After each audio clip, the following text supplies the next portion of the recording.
BTAD journalist एसोसिएशना ब्रैथि 2 बोसोरारि जथुम्मा खुंदों।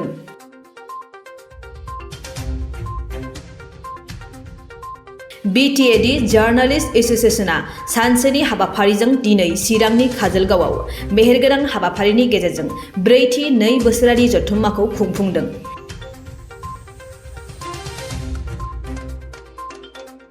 बे जथुम्मायाव BTCनि मोनब्रै जिल्ला क'क्राझार, चिरां, बाक्सा आरो उदालगुरिनिफ्राय BTAD जार्नालिस्ट एसोसिएशननि आफादगिरि, नेहाथारि आरो गोबां खौरांगिरिफोरा नुजाथि फैनायजों लोगोसे आफादनि फिरफिलाखौ बिरहोयो।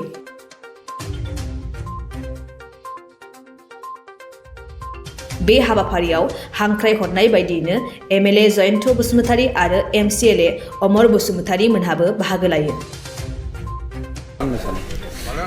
गिबियावनो बड'लेण्ड जार्नालिस्ट एसोसिएशननि 10थि 2 बोसोरारि जथुम्मा दा बेखौ काजलगावनि नैबे पेरेड ग्राउन्डआव खुंदों। दा बेयाव आङो फैनानै गोजोननाय मोन्दों जे जोंनि बिटिआरनि मोनब्रै जिल्लानि खौरां बिजोंजों सोमोन्दो थानाय गासैबो जार्नालिस्टफ्रा बेयाव जमा जादों आरो बिथांमोननि बायनेल कनफारेन्सखौ बेयाव खुंदों। आं गिबियावनो बिथांमोननि बे बायनेल कनफारेन्सआ जाफुंसारदों बेखौ आङो मिजिंथिग्रोबाय आरो जिहेतु गणतन्त्रनि मोनब्रै खुन्थिया होननानै बुंनाय जायो। गणतन्त्रआव गुबैयै मोनथाम खुन्थिया बे जाहैबाय माने एक्जिकिउटिभ, लेजिस्लेचार आरो जुडिशियारि आरो ब्रैथि खुन्थिया जाहैबाय मिडिया। दा दिनै मिडियाया गैयाबा गणतन्त्रनि जाफुंसारनायाबो हयथ' गैया। मानोना गणतन्त्रआव सुबुंफोरखौ मोनसे उदांस्रि होनाय जादों, बुंनायनि उदांस्रि। दा बे बुंनायनि उदांस्रिखौ दिनै रायजो राजानि खाथियाव लाङो होनबा मिडियाया लाङो आरो सासे सुबुङा सारा बिश्वनि खोथा गाव हारसिङै मोनथिजोबनाया सम्भब नङा। नाथाय बे निउस मिडियानि गेजेरजों बुहुमनि सासे सुबुङा मोनथियै खौरांफोरखौबो जिहेतु बिथांनि खाथिसिम लाबोनानै होफैयो। दिनै बे सोलोंथाइनि मोनसे बाहागो। दा बेखायनो आङो मिजिं खालामदों जे थांनाय माखासे समाव बे जार्नालिस्ट एसोसिएशना जोंनि समाज जौगानाय, सोलोंथाइ बिथिं, राङारि बिथिं, राजखान्थि बिथिं बा बायदिसिना गेना गोरोन्थिफोरखौ समाजाव बोरलानानै होनानै समाजखौ जेरैहाय मोजां दिग लाबोनायाव मदद खालामदों।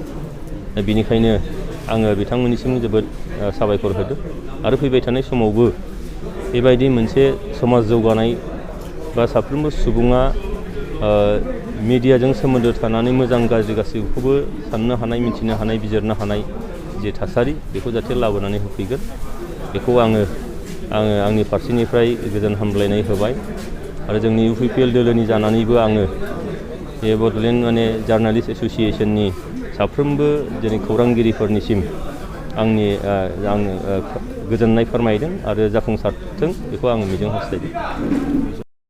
दिनैहाय गासै बिटि ओनसोलनि खौरांगिरिफोरनि मोनसे जथुम्मा जागोन आरो ब्रैथि बोसोरारि जथुम्मा।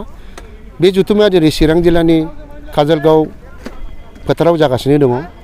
सानसेनि हाबाफारिजों लानाय जादों आरो बे ब्रैथि बोसोरारि जथुम्मा, बे जथुम्मायाव बिटिआर ओनसोलनि खौरांगिरिफोरनि जिथु समस्या, जिथु जेंना जेंगोना मा रोखोमै दं, मा सुबिदायाव दं बेखौ लानानै बाहाय सावरायनाय जागोन आरो बे सुजुग सुबिदाखौ सरकारनिफ्राय आदाय खालामनो बा बिटिआर गभर्नमेन्टनिफ्राय आदाय खालामनो थाखाय जों बाहाय माखासे रिजर्भेसन लानाय जागोन, थांखि लानाय जागोन आरो बे थांखिफोरखौ जोङो थांखि आकारै गांफा मेम'रेन्डाम होनो थाखायबो बाहाय प्रस्ताब बानाय जागोन।